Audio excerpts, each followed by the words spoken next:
everyone. Welcome to the 2025 Ferry-Morse Garden Get-Together. I'm Rebecca Sears, resident green thumb at Ferry-Morse. So excited to have you here and so excited to share lots of fun stuff with you over the series this year, starting with what's new for Ferry-Morse. Lots of DIY fun projects, must-haves for gardening for 2025, and a lot more. So stay tuned, we have a lot to share, and I'm so happy you're here. So it's the first day of spring, and I don't know about you, but I'm so excited to get out in the garden this year. It's been a long, cold winter, and I really think we deserve some warm weather. Well, I'm excited to share with you what we have new at Ferry-Morse for 2025. So starting with our new refreshed line of seeds. We have a lot of new varieties for this year, and I'm gonna show you a few that are really special. Starting with Sunflower, Lemon Queen. Sunflowers, I love them so much. We have so many varieties of sunflowers on the site. This one gives you a more cool toned yellow, a little bit something different for your garden this year. We also have my favorite flower to grow, Scarlet Runner Beans. And calling them a flower, I don't know, you could argue, is it a flower, is it a vegetable?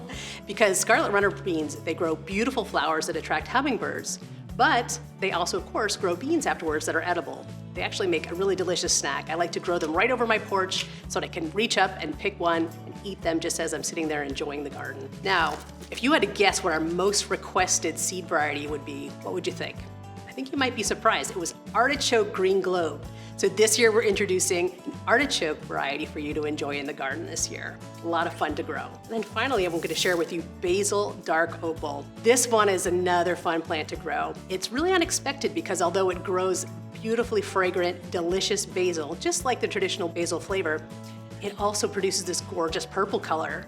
I really like to make purple basil lemonade with this one. It's a crowd pleaser, it's unexpected, and kids think it's hysterical. Really fun one to grow. We also are launching 50 new flower and wildflower bulk mixes. These are 1 pound bags of bulk flower and wildflower mixes that can cover up to 4,000 square feet depending on the variety. And there are so many to choose from, we have the perfect mix for you.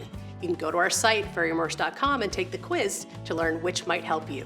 But there's other ways to choose as well. You can choose from a colorway. Say you want all red or all white flowers, we have those for you.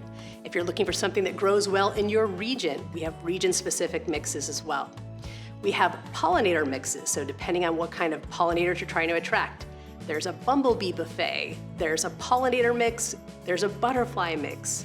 So we have everything to attract and provide a habitat for pollinators to help your garden grow. And then we have sustainable lawn alternatives as well. So if you're looking for a way to use less water but still want that curb appeal, we have some options for you too. One of our longtime favorites in a smaller packet is a perennial wildflower mix. So we have those as favorites too. The great thing about these flower wildflower mixes is that they're easy to grow. Even if you've never grown flowers before, you've got this. I promise you, you can do it. So the most important thing to do first is to select a sunny spot for them to grow.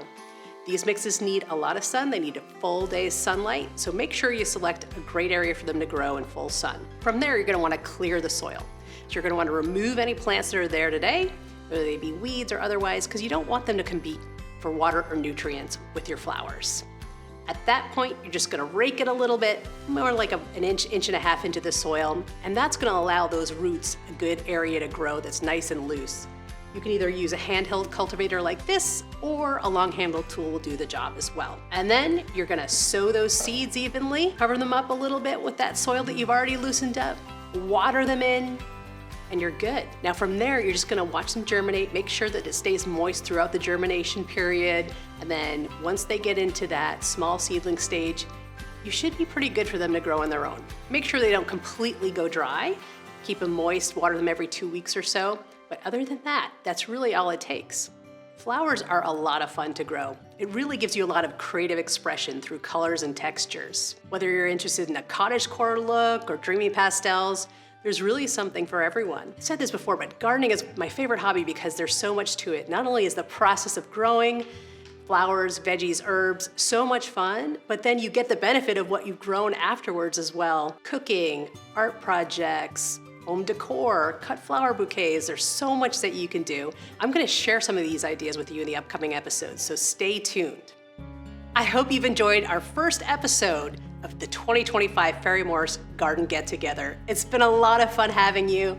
We're looking forward to a lot more episodes starting next week, so join us and follow us on social at Ferry-Morse Seed to get the latest episode information. Come to ferrymorse.com and get 25% off your order if you use the code TOGETHER and check out our new offerings for this year.